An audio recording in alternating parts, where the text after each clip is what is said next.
Folks, good afternoon or good evening. Merry Christmas. And we're on the air with the Sports Report, my friend Gary Patterson and I. And this is number 50. Wow. Show number 50. Show number 50? Show number 50. Yeah. This is great. They haven't run us out of town yet. No. I'm surprised by that, but they haven't done it. Well, let's see what we got here. Yeah, okay. First of all, before we get too deeply involved, I would like to mention the fact that a good friend passed away this week, or last week actually, and that was John Robbins. And I always knew him as Sonny Robbins. He lived diagonally across the street from me and passed away at the age of 87. A good neighbor, good man, straight shooter. He was an outstanding athlete down at old Walpole High before the King Philip days, when we never had. But he was the first hockey coach at King Philip. No kidding. He also coached football at King Philip. He became a teacher, a business teacher. He went on to serve in state government in the motor vehicles, Department of Motor Vehicles. And he was active in town matters, serving as town treasurer, board of fire engineers, building committee for the fire and police station on Main Street, and a bunch of other stuff too. Yeah, good citizen. He was. He never got involved in the what's in it for me activities. He saw a need and he stepped up to the plate. And I got to tell you something about John. Having a conversation with him, you know where he stood. He let you have it. He's a good guy. God and bless the him. town of Norfolk is poorer for his passing. Sounds like it. May he rest in peace. Indeed.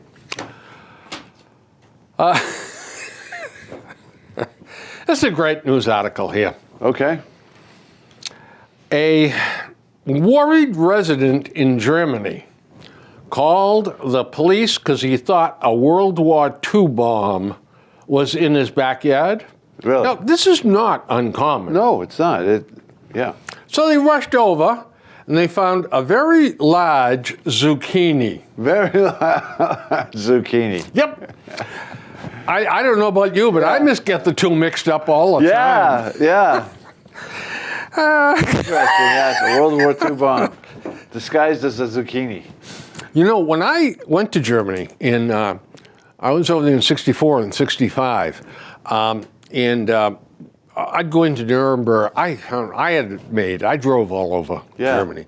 And I saw a lot of World War II damage. I bet. Still there. Yeah. And down in the old section of Nuremberg, down behind the wall, I mean, you could look up at the buildings. They were still pockmarked from artillery fire, rifle fire. Not surprised, Yeah, that was, but they were always finding that stuff then, and apparently they still are. Yeah. This one you could eat. Run across any zucchinis? Yeah.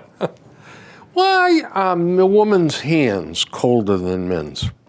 Do you realize that on average, a woman's hands are 2.8 degrees colder than men's? I was not aware of that, Bill. I was not aware of that. I thought it was just me. Well, they think they've figured it out that the blood vessels contract. To when you're faced with cold, they contract to protect your vital organs, the heart, and all that, and restrict the blood indoors. So what happens is because of the difference in body size, the change is more noticeable in a woman. And also, women have more body fat and less muscle. The fat protects the vital organs, including the uterus, but it also restricts blood flow to the extremities.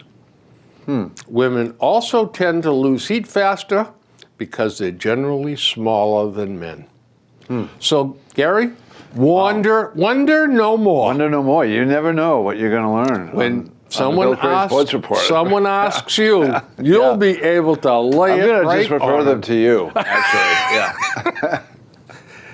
Yeah. We'll get to sports here in a second. The way things are going these days, I'm not touching that one. Do you know something? Well, we're going to talk about that. We're going to talk about that. Okay. Charlie Baker, our governor, has decided to back the ban on cell phones in cars and the texting business and all that stuff. Now, last year he was hands off when this thing was introduced into the legislature. This time he's saying, well, it's just double talk we're saying, but it's dangerous, so we shouldn't be doing it. Right. But they would enable Bluetooth, right? So you're not actually holding the phone. Yeah. So, okay? We're okay so far? Yep. All right. Bobby DeLeo, the House Speaker, who, for a Democrat, has a lot of common sense. I like him. He's opposing this.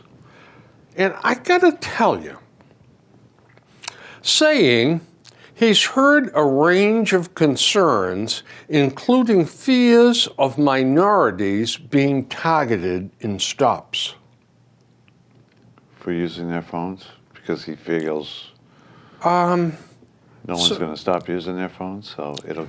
People were concerned about who's getting stopped, especially for some folks in the minority community for cell phone use, DeLeo told reporters yesterday. He's also said he's consistently heard concerns about people being able to afford technology that makes it easier for hands-free driving.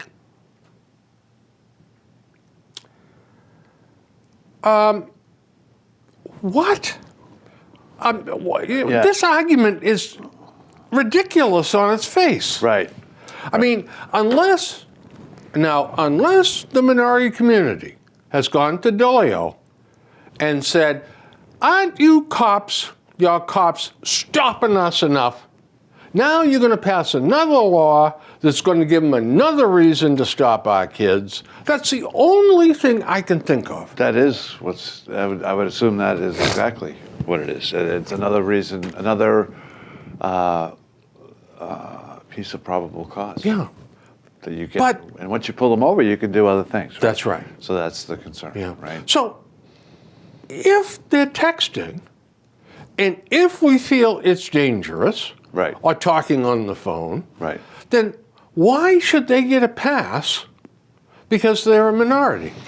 Well, they shouldn't. No, it's dangerous for everybody involved. And what's interesting is all the other New England states and New York have passed legislation banning it. Banning cell phone use? With a holdout. But the governor, DeLeo, says, well, you know, we have a $100 fine now for anybody using a phone while behind the wheel, and up to $500 for repeat offenders. You know, somehow or other, I just don't think this is at the top of the list of things the police officers are concerned about. No. But I just can't understand him actually saying this. It's just an automatic knee-jerk reaction now to anything. Yeah. To anything. You know what? You're very profound for a young man. I think you're right. Yeah, it's automatic. It's knee-jerk. It's automatic, and then we'll see if it ultimately has any substance to it or not. But you're right. If it involves young minorities and the police, I think that the community wants to keep them cops away from them kids. Yeah. And it doesn't matter what the kids are doing, just stay away, you know. I'm a big fan of stop and frisk. Yeah. And that's been, Supreme Court has approved stop and frisk.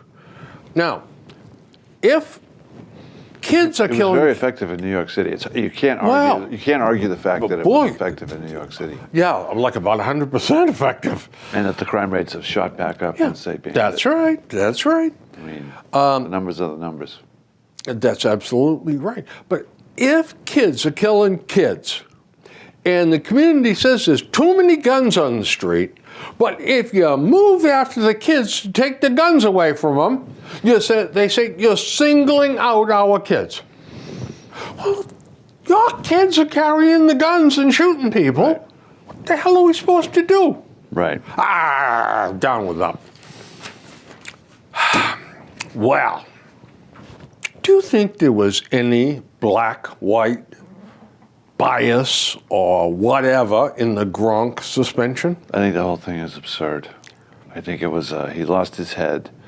Didn't matter if the guy was black, white, green, or yellow. He hit him. He got suspended for a game. I think he probably deserved to be suspended. It was a cheap shot. The guy was on the ground looking the other way, on his stomach. And you go down and you whack him in the head. And he gets suspended. Don't, go serve the time and the idea that there's somehow, again, a racial tie, it's just absurd. Oh, yeah. It's just absurd. He skated because he's white. That's ridiculous. I think he skated. He got off lightly. I could have seen him. But he got a comparable fine to the other guys that got suspended. There were 2 other players suspended that week for a game. Well, they've been pretty damn consistent this year with that call. So, the kid that the perfect thing. When you you start thinking about this, they suspended him just like they suspended Gronk. I mean, in a different venue, he could have got arrested and charged with assault and battery with a dangerous weapon. A 265-pound elbow. Yeah. That's what and what the Montreal Canadiens would have done. That's but they were some of the media are really saying that he should have been given a much stiffer sentence. Oh, I totally disagree. Yeah. But I will say this much. He got suspended for a game. I mean, the game's a big deal in the NFL. Yeah. It's like getting MLB getting a 10-game suspension. $281,000. Yeah. Yeah. But you know what? He came in with that elbow.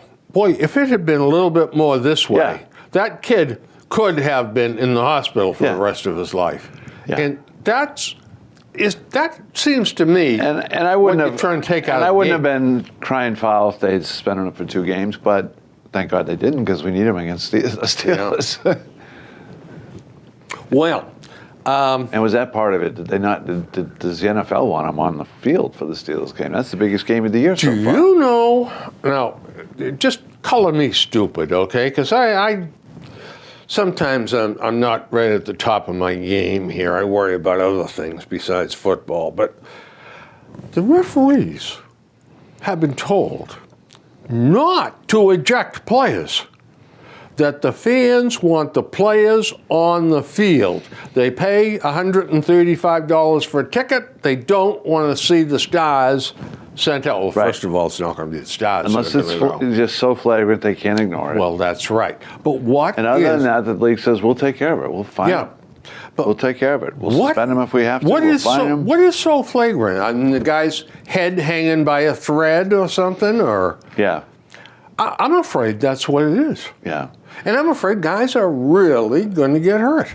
There have been some vicious games this year, led by that Pittsburgh-Cincinnati game. I mean, that was as vicious a football game as you're going to see. That was murder out there. Yeah. You know, when this game starts to look like gang violence in the inner city, then the sport is no longer a sport. Right. But, you know, the league went through the same thing in the 70s with the Raiders and Atkinson and Tatum in the backfield taking people's heads off. They were why we began the series of rules that have transpired since then. So it's a balancing act, right? I mean, it's football. on the one hand. Nobody wants to see Ryan Shazier get hurt. I mean, no. The one thing about that though is it was a normal play. There was no cheap shot. Yeah, there was no, it was. Not like Darryl Stingley. Yeah. When they just I mean, he led with his head, and he came in with the head at the wrong angle. So, and I think they need to come down on it. They need to make it expensive enough so these guys don't do it. Right. And what is expensive enough? Well, fines and suspensions don't appear to be working. Right. So I guess you go to the team and you say, well, you want to lose your number 3 draft choice next year? You better rein in your boys. Right. Because when it reaches a certain level of violence, we're going to take a number 3 away from you. And next week, if you do it again, it's going to be your number 2. And we'll just do that until you don't have any draft choices. I mean, you got to learn somehow. Right. Yeah, it's a tough one. Because I don't think the competition committee is going to do squat about this. No. I mean, it's a violent game. It is. At some level, that's part of the appeal of the game is the hitting, not necessarily the violence, but the hitting and the, I would say that of all the games I enjoy watching, football and baseball are tied. Yeah. Maybe football's better. Yeah. Because of the strategy on defense versus offense and offense versus defense. And there's an awful lot more to football as far as strategy is concerned. Right. It's all about coaching. Yeah. Coaching, players that can think. So I will say that I am much more likely to watch a neutral team football game than I am a neutral team baseball game. Oh, yeah. Will I tune into St. Louis and Milwaukee on a July night? Not really. No. Right? No. But I will tune into... Yeah, you'd rather go out in the backyard and hang out with the dog. Yeah. But I will tune into the Chargers and the Chiefs on a Sunday afternoon. Right? That's right. Yeah. So... Yeah. And I agree with you. In fact... And I think most people are like that. Yeah. Yes, I agree with you. But I find myself with the Celtics the same way. Celtics are on, I'll watch them. Right. But to watch the Knicks play the Warriors... Yeah, I've been watching a little more. I actually watched a good part of the Lakers 76ers game the other night. Really? And it was actually very entertaining because between those two teams, they are loaded with young as a 19, 20-year-old top of the draft talent, right?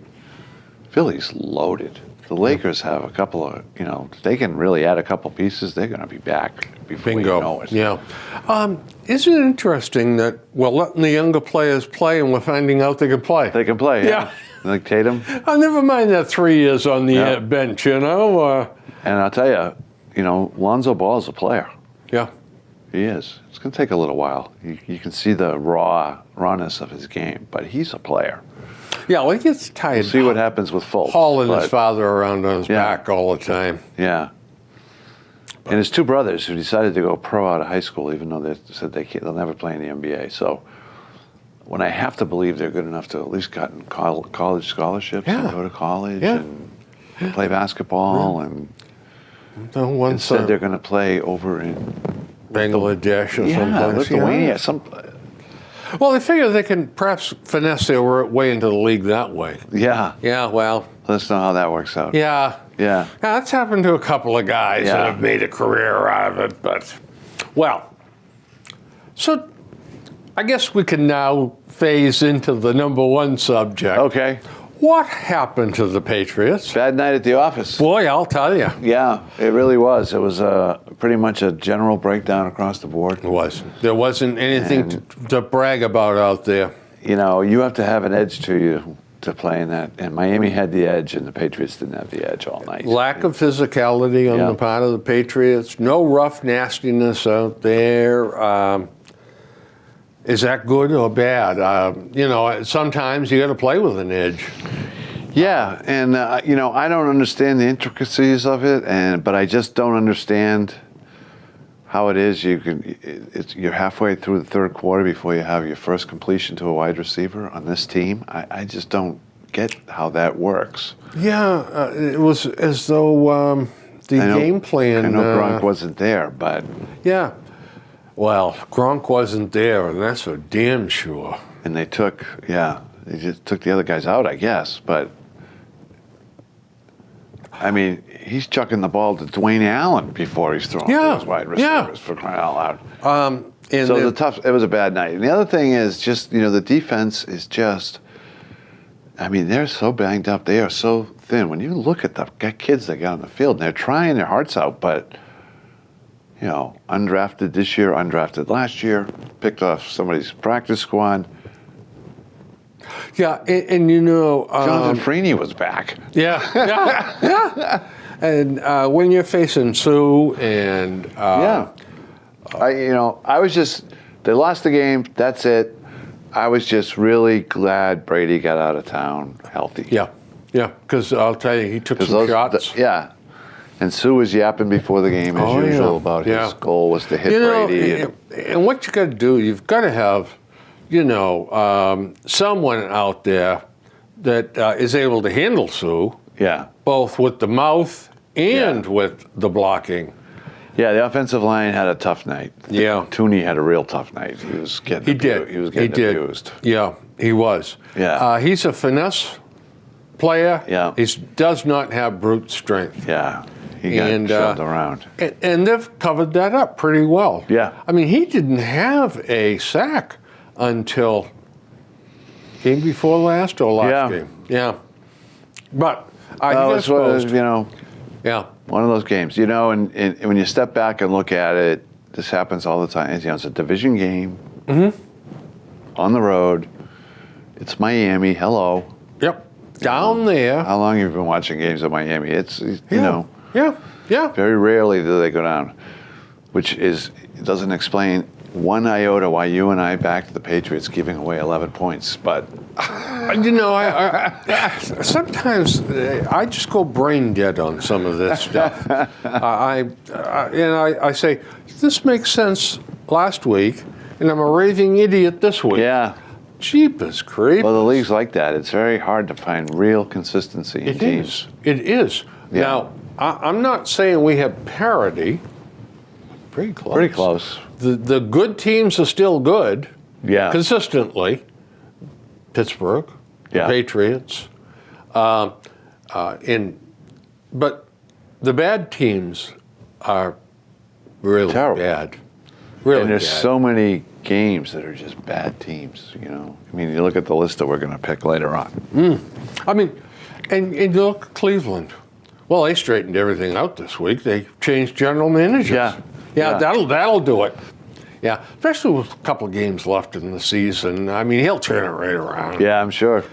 Wow. Can you imagine? You'd have to pay me double to work for those people. Yeah, they're... The good thing about it is you sign a 5-year contract, you only have to work for 2 years. A couple of years. Fire you. Pay off. That's true. Yeah, they're the gift that keeps on giving. Yeah. Well, Shohei Ohtani chose the Angels. He did, yeah. There seemed to be general surprise at that. Yeah, but he made it pretty clear, I thought, in one of the statements that he wanted to play on the West Coast. He did.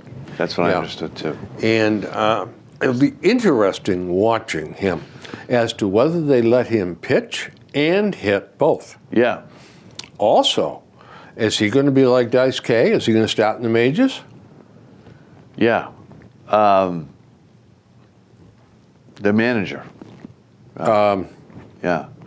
said that he intends to let him play both ways. I saw Well, I think he was probably told that. Yeah, I'm sure he was.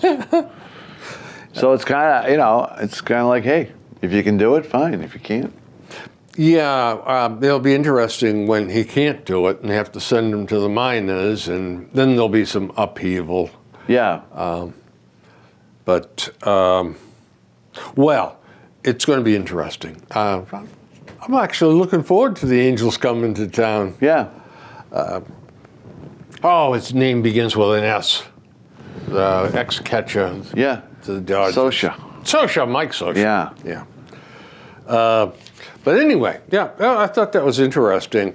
Well, King Philip won the Super Bowl. How about that? Yay, King Philip. Congratulations. Yay, King Philip. Congratulations is right. But. Good for them. But. There's a but? In field hockey. Yes. Division I South final. King Philip won. Somerset Berkeley nothing. Really? Yeah. They won it. Did they really? Good for them. Wow, a dual championship fall for KP. And then in girls soccer. Oh. Division I South final. King Philip 3, Newton South 2. Hat trick.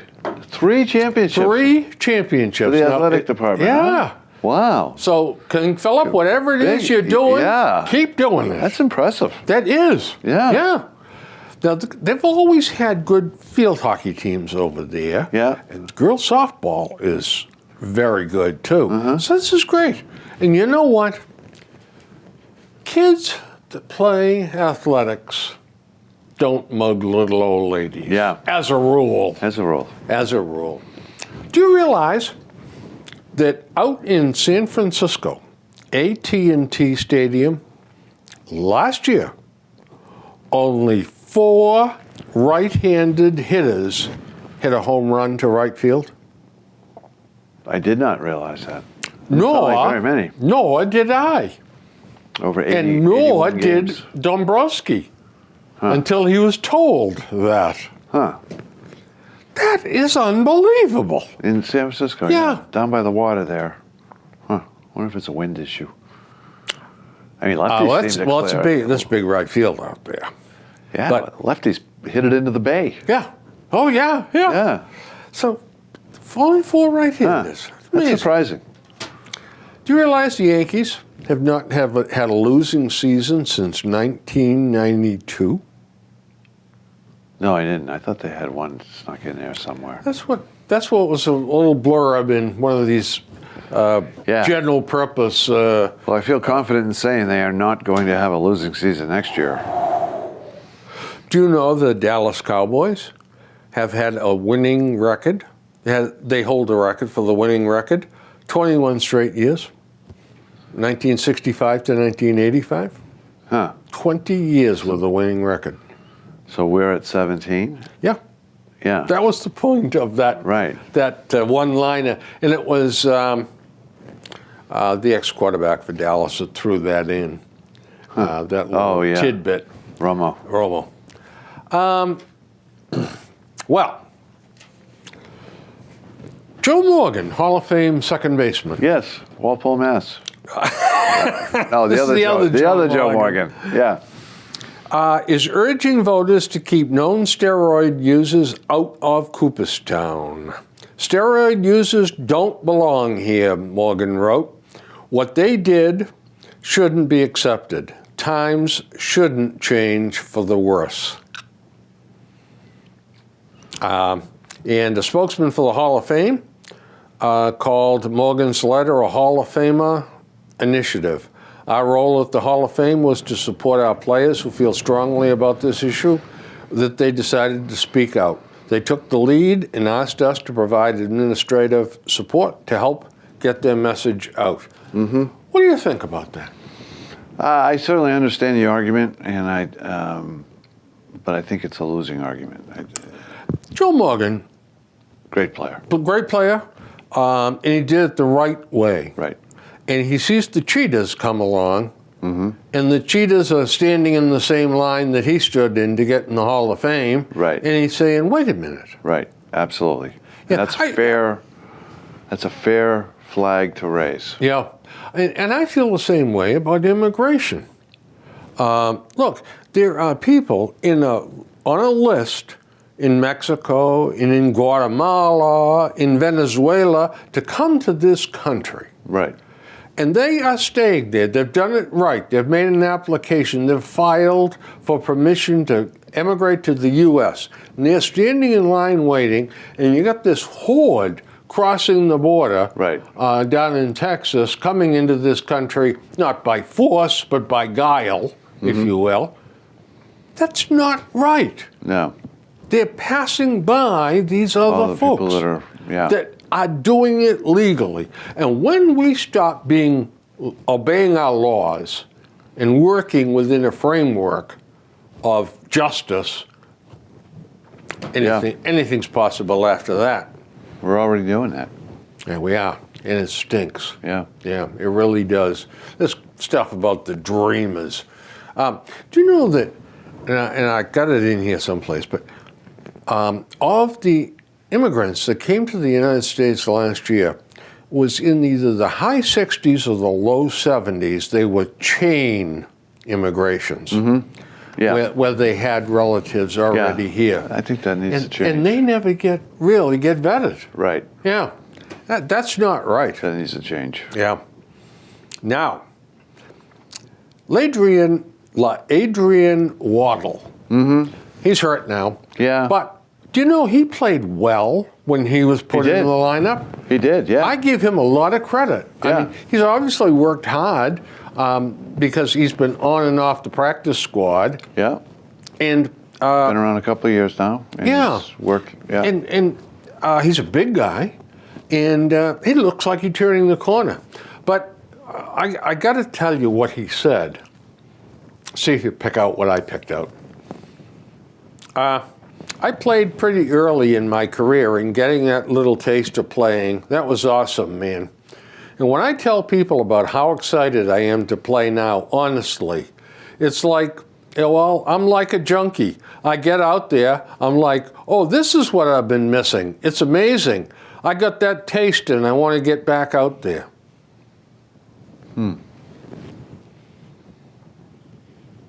Yeah. This is a very poor way to explain a bad analogy. How excited. Bad analogy. Yeah. Yeah. Again, I understand what you're saying, but listen, you could have picked a better analogy than that. I think that this is probably his background. Likely. Yeah. And this is how he relates to it. And he just didn't explain himself any better than that. Yeah. But this is not a real message you want to hand out to the kids. No, he was trying to make the point that he loves football, right? Yeah, I mean, that's exactly right. His heart was in the right place, even if his mouth wasn't. Yep. Now, Dave Dombrowski. Yeah. I have noticed that a few of the writers are now taking shots at Dombrowski. Getting a little antsy? Yeah. Yeah. Now, Clark Booth, that writes for The Pilot, was a big friend of Monsignor Connolly's when he was in at The Pilot. He loves Clark Booth. Clark's got to be getting up there, too. Oh, yeah. He retired, and he just writes only for The Pilot. And he said the most wanton spendthrift among contemporary GMs, he's talking about Dombrowski, can't afford another David Price fiasco and survive in Boston. His motto appears to be, money is no object as long as it ain't mine. Consider, this is really something. Consider that he has been responsible for $1.1 billion in salary awards to Miguel Cabrera, Prince Fielder, Justin Verlander, and Price. The Cabrera deal looked okay when he was the game's most fierce slugger, but he hit .249 last season with 16 home runs and has 6 more years at $30 million per year. He's got 6 more years at 30? Yeah. Holy mackerel. Which, he goes on to say, which should sink the Tigers. But then Dombrowski doesn't worry about the tomorrows, by which time, of course, he's likely to have moved on. Yeah. We had some interesting dynamics going on with the press in Dombrowski. Yeah. Silverman really roasted him over the coals in the Herald 10 days ago. About much the same thing. The trader is, Yeah. Now, is this a case of I don't like Dombrowski anymore because he won't tell us the truth, what's going on. He won't leak any tidbits to us. He won't take us into his confidence.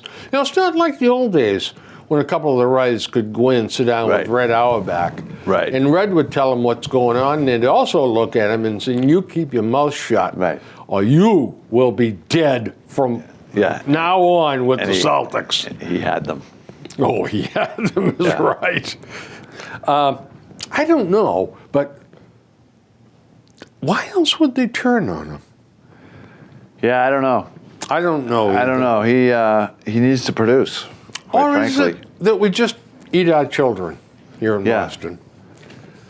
There's no such thing as being a general manager in Boston and not being criticized. Exactly, yeah.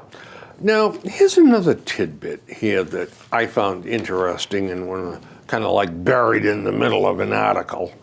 It talks about openings to cry for McDaniels and Patricia. Yeah, the annual talent hunt. Yeah, and yet the article basically starts off with what a wonderful organization it is, Robert Kraft, Bill Belichick, a winning tradition, blah, blah, blah. And yet, there's one school of thought that being from the Belichick tree isn't necessarily the best thing to have on your resume in terms of landing a head job. Both are very good coaches, and both are deserving of opportunities to be head coaches in the NFL. Sirius XM analyst Solomon Wilcott said of McDaniels and Patricia. But I think there is this sentiment out there, whether it's Mangini, whether it's Josh McDaniels the first time, Romeo Crennel. There's a lot of guys out there who have been through the rotation, and none have been able to duplicate the success. Also, the offensive coordinator, that when Crennel was the defensive coordinator, Charlie Weiss, he was a major league flop out there too. Yeah.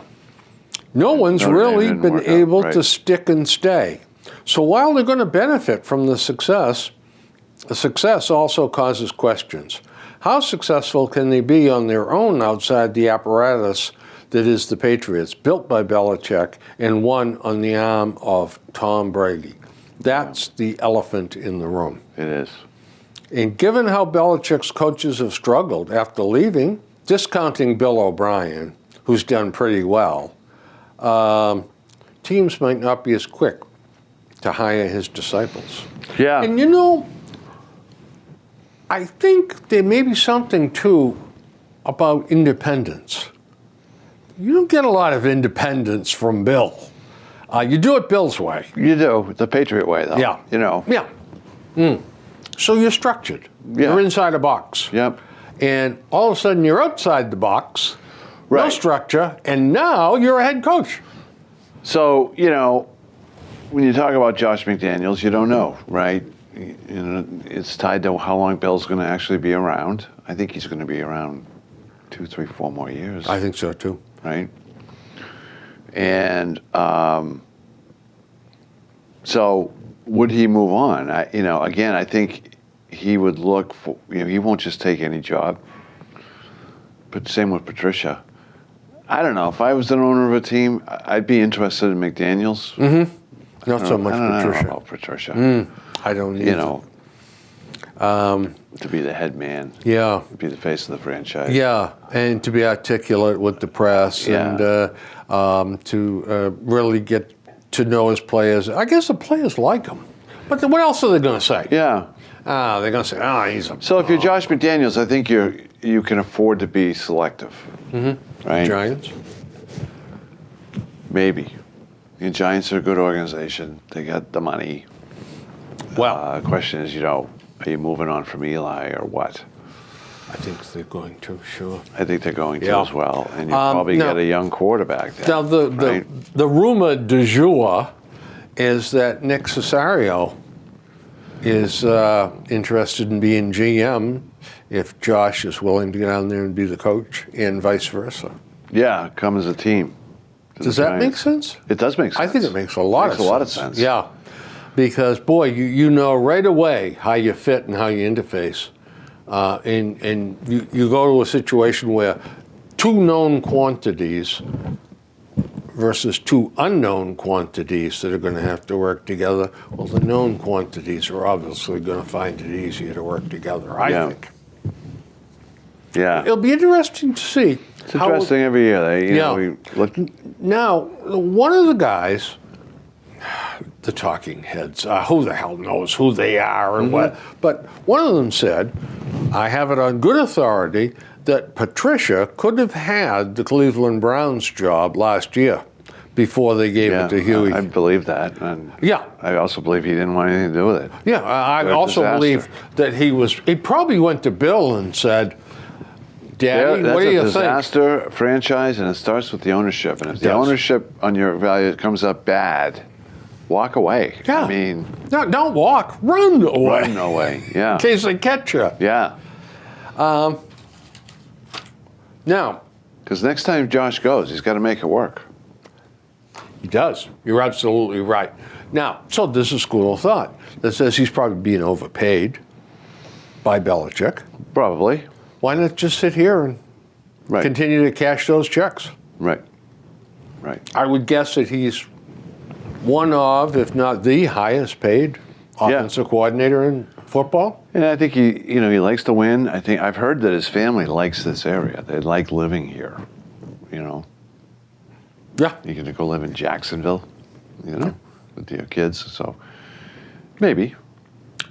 But I think he can afford to wait for the right opportunity. Do you know what amazes me is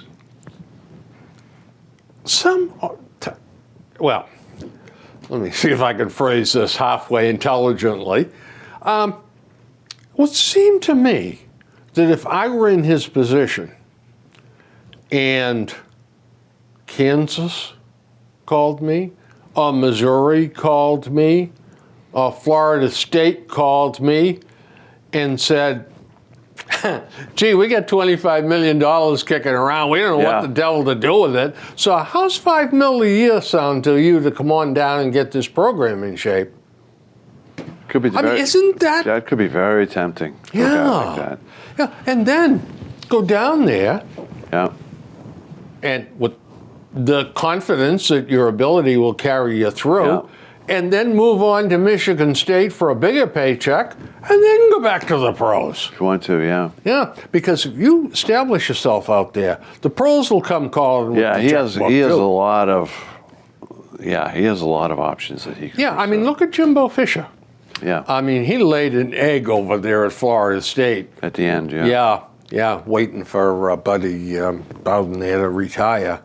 So he got the job, and he had some success. Yeah, he won a title. Mm-hmm. But tailed off here the last couple of years. And so what happens? Gets that big offer from, the Aggies? Texas Aggies? Yeah.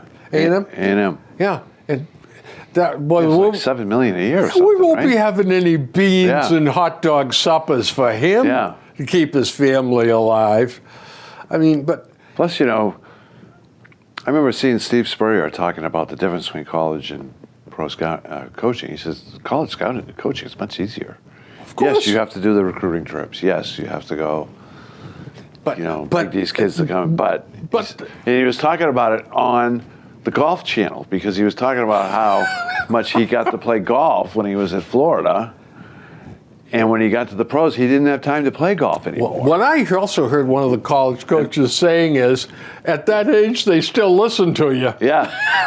Yeah. You don't have to argue it. But that's what he was saying. When he was a college coach at Florida, he had the whole system set up, and he played tons of golf. He's a very good golfer, scratch golfer. Well, here's one of the things he hates about the pro coaches that it's too much. He didn't have time to golf. Here's another ugly little secret, too. You make as much money off the field as you make on the field. Especially you go to one of those big college programs. Oh my gosh. And Coach's Corner is on every week, and that's a $2 million gig. Right. And you're the spokesman for the Mississippi, Alabama Buick dealers. Yeah. Yeah, there's another $750,000 gig for 4 commercials a year. Yeah. I mean, it's Good work if you can get it. They just come to you carrying money. Yeah. Of course, you have to have some success. Well, yeah. Just win, baby. That's it. What's going to happen, and I hate to even say this, but what is going to happen if somebody is killed on the football field in pro football? What's the $40 million man going to say then? Well, the possibility always exists. Mm-hmm. It's never happened. I've been people crippled. Darryl Stingley? Yeah. It killed him. I mean... Yeah. We'll see about this kid, Shazier. Yeah. What happens with him? I think it's not a big leap to think his career's over at a minimum. Yeah. They put him on the disabled list. Yeah. Well... But, it's going to be like anything else. There's going to be an uproar, and then we're going to move forward. Then it goes away. Yeah.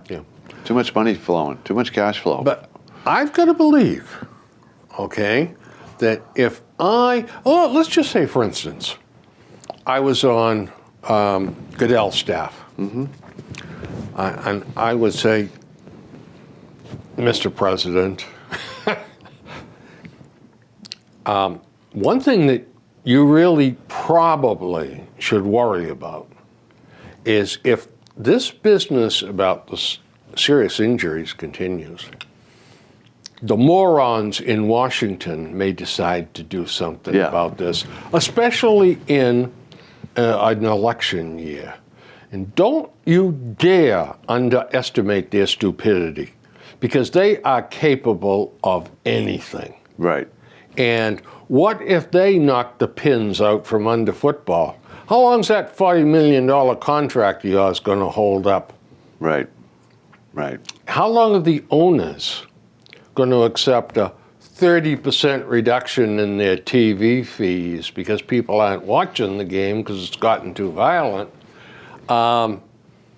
So, Roger, maybe we ought to think a couple of jumps ahead here. Yeah.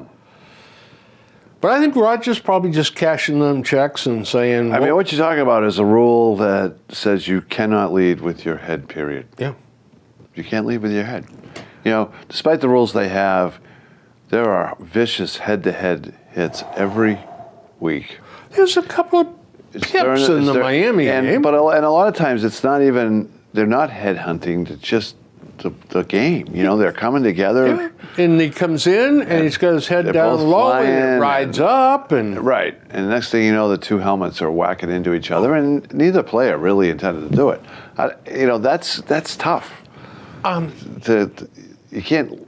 It's hard to legislate that out. You're going to throw a flag on every one of those hits. By the same token, all right, I agree with you.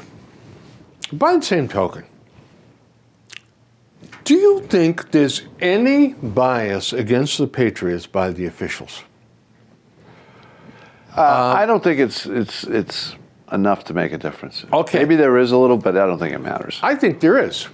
And I think there are side judges, back judges, who say, Gronk, don't come whining to me that he's grabbing you. Yeah. Look at the goddamn size of... Oops. Look at the size of you. Yeah. All right? You're 6'7", you weigh 260, and then you swat him away. Right.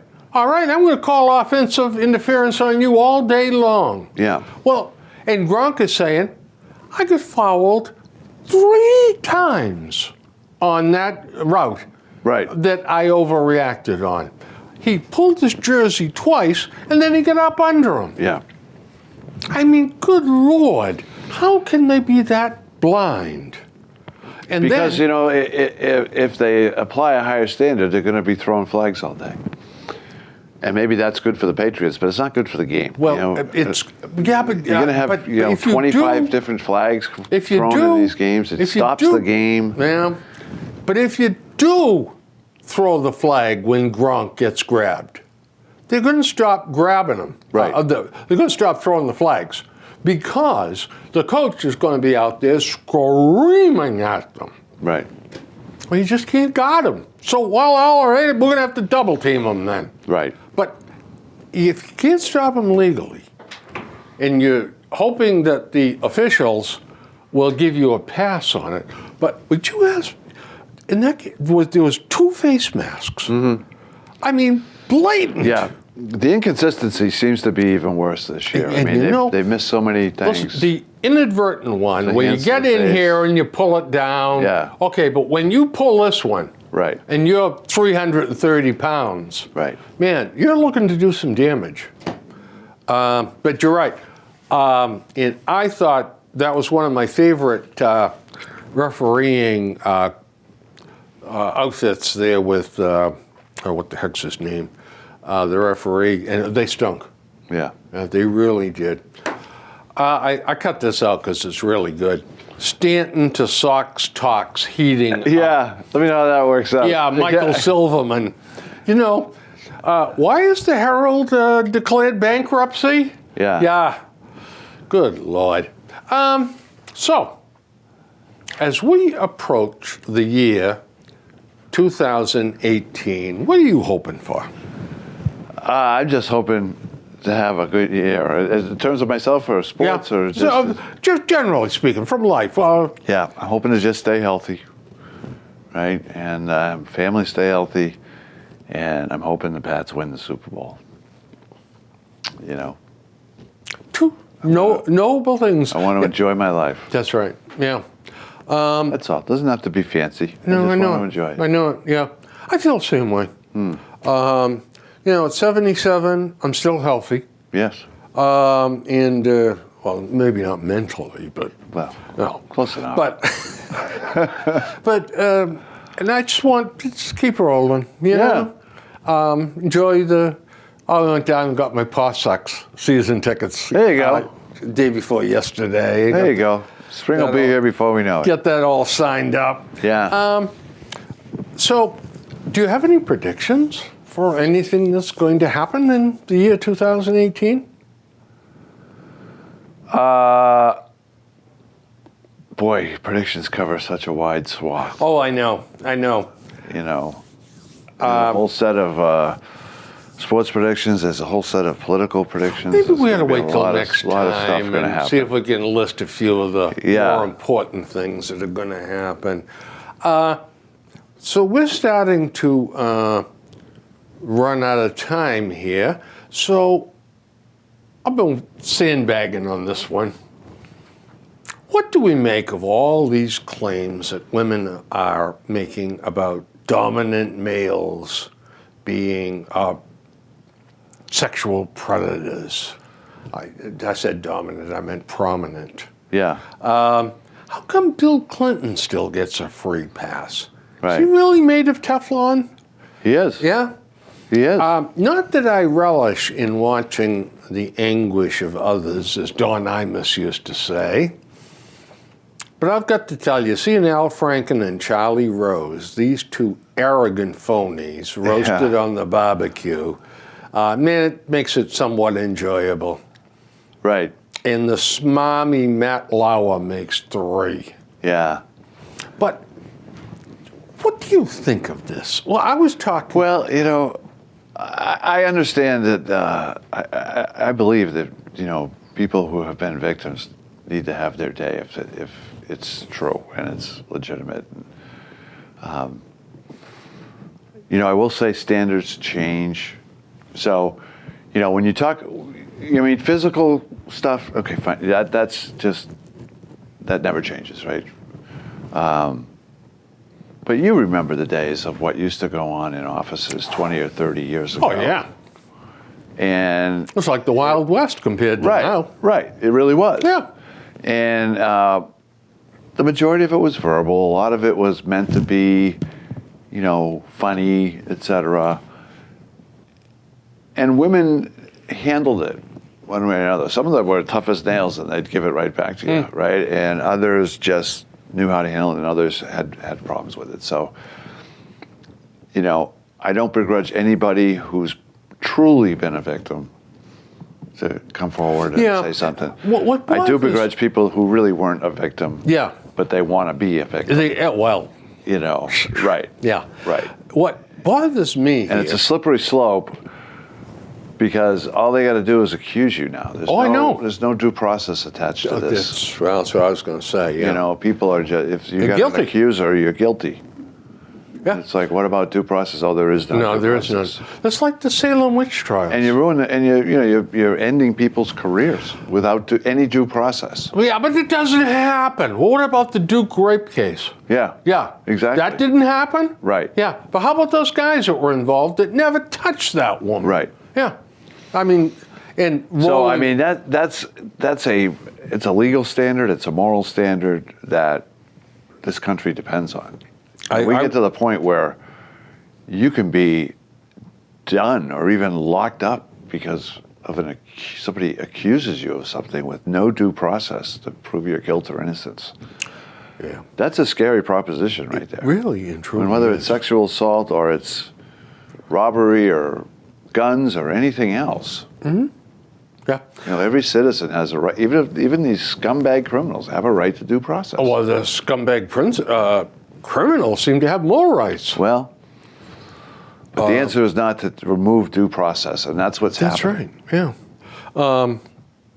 I really and truly believe that if you accuse me of sexual harassment or physically grabbing you or anything like that. Which I'm happy to report I'm never going to have to do.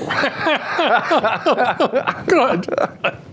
But if you do that, my name is in the paper. My ugly mug is all over the place. Yeah. But you remain secret. Right. Baloney. Put the women's names in the paper too. Yeah. Right to face your This is a accuser. bunch of baloney. Yeah. It's.